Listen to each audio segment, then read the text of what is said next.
yo en cuanto a mí en específico, empecé a ver el mundo distinto cuando salgo de la colonia, porque justo aquí en la Ferrocarril toda la colonia era mixteca. Para mí era natural hablar mixteco, natural interactuar con las personas, ¿no? Entonces en mi mundo, todo mundo hablaba mixteco. Y yo creo que aprendí el español porque escuchaba la tele, la radio, ¿no? Entonces sí lo entendía, sí lo escuchaba, pero nunca tenía con quién hablar español. Pero al toparme con la escuela me topa con otra realidad donde me dice, no, aquí no solo hablan, aquí no hablan mixteco, ¿no? Solo español. Entonces ahí fue como toparme con que tengo que hablar de esta manera para ser aceptada, porque me hace sentir muy mal, me hacen sentir que no soy parte de esto si les hablo en mixteco, ¿no? Por ejemplo, y yo sentí mucho eso en la primaria, justamente cuando ya me empiezo a mezclar con las personas mestizas, ¿no? Que no son mixtecas. Entonces en ese punto,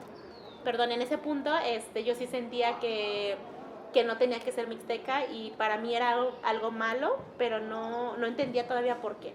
Ya cuando llegó a la secundaria, ahí sí mi punto fue como decir, es que se están burlando. Ahí ya me empecé a conectar con más cosas sobre el ser indígena. Por ejemplo, en la televisión me mostraban como que éramos muy tontos, ¿no? Hablaban mucho de las películas de la India María y todo esto que mostraba como que era algo para burlarse, algo bajo, algo que no tenía sentido o importancia. Y luego que en la secundaria también veíamos como las clases de historia, donde nos mostraban a los indígenas como los tontos, los que fueron engañados con un espejo, como con toda esta mirada. Entonces para mí en esa etapa de la secundaria era como, entonces indígena no solo es malo, sino también es vergonzoso, es de retrasados. Entonces yo empecé a formarme esas ideas en la secundaria y a seguirme dando como razones para negar mi identidad indígena, ¿no? Entonces ahí tampoco quería, era donde más me alejé de la cultura, de la familia, hasta decía a mis papás que nunca fueran a mi escuela, ¿no? Entonces ahí estábamos totalmente separados y alejados. Y entonces, de ahí llego como a la prepa y en los primeros años de prepa empiezo a sentir que para estar bien y ser parte de la gente, pues tenía que cambiar completamente mi forma de vestir, mi forma de hablar, las cosas que yo, con las cosas que yo me divertía, ¿no? Como todo eso. Para mí empezó a ser muy individualista la situación, como que sí sentí que debía actuar de esa manera en todos los demás espacios, menos en mi casa con mi familia, ¿no? Entonces empecé a hablar más español, ya no quería hablar mixteco, no me quería alejar de todo eso, pero ya en el último semestre de prepa empiezo a acercarme a la cultura porque mi hermana empieza a formar un colectivo de sueño de mujeres mixtecas, se llama, ¿no? Y en este colectivo estaban formando como esto de los bailes tradicionales de la comunidad, que una de las cosas que a mí me gusta mucho es el baile. Entonces yo por esa razón me acerqué al principio y entonces empezamos a recuperar los bailes, a usar la vestimenta original, ¿no? Y en estos espacios donde nosotras participábamos también había mesas de diálogo, donde había académicos, investigadores, había personas de la sociedad, pero más conscientes de este tema de los pueblos y me empezaron a dar otra perspectiva de eso.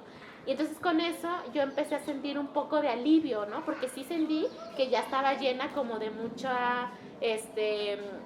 rechazo, mucho racismo, ¿no? Como por todo eso, que yo en ese momento no sabía cómo nombrar todo esto, pero lo vivía. Y ya cuando me acerco a este punto donde ya hay espacios de diálogo más conscientes y empáticos del tema de pueblos, ya me empiezo a dar como otra mirada, ¿no? De este tema. Empiezo a ser un poco más consciente y entonces empiezo a valorar un poco esa parte y la empiezo a aceptar, el decir que soy mixteca, ¿no? Entonces ya en este último semestre de prepa lo empiezo a aceptar y ya para entrar a la universidad y ya para ser consciente como a lo que me quería dedicar, parte de mí decía, es que a mí me hubiera gustado que me enseñaran esto desde el principio, ¿no? De qué son los pueblos, pero de una manera más consciente y no de una manera de retraso, de rechazo. Entonces, por esa razón yo decido estudiar la educación y en la universidad también. Yo creo que en la universidad fue el punto donde me volví a acercar a mi cultura y a mi identidad, porque ya se sumó, aparte del grupo de mi hermana, el colectivo que se estaba formando en la universidad de estudiantes indígenas, donde ellos hablaban y cuestionaban sobre su identidad y también de sus privilegios o no privilegios, ¿no? Dentro de la sociedad y de la universidad, que decíamos, ¿no? La universidad es como la muestra de la sociedad, pero en pequeño. Y entonces ahí poco a poco fui siendo más consciente, tomé clases de pueblos y derechos, ¿no? De las que nos ofrecían en la universidad, pero por maestros que eran muy conscientes del tema. Y ahí me empezaron a dar como muchos elementos académicos de literatura y todo eso, para ser más consciente y tener más fundamentos de lo que realmente era yo y lo que representaban los pueblos originarios. Y de ahí empecé a unirme mucho a los colectivos que ya estaban como de manera más de lucha, ¿no? Por esto de la identidad de los pueblos y de dar talleres y de todo esto más consciente.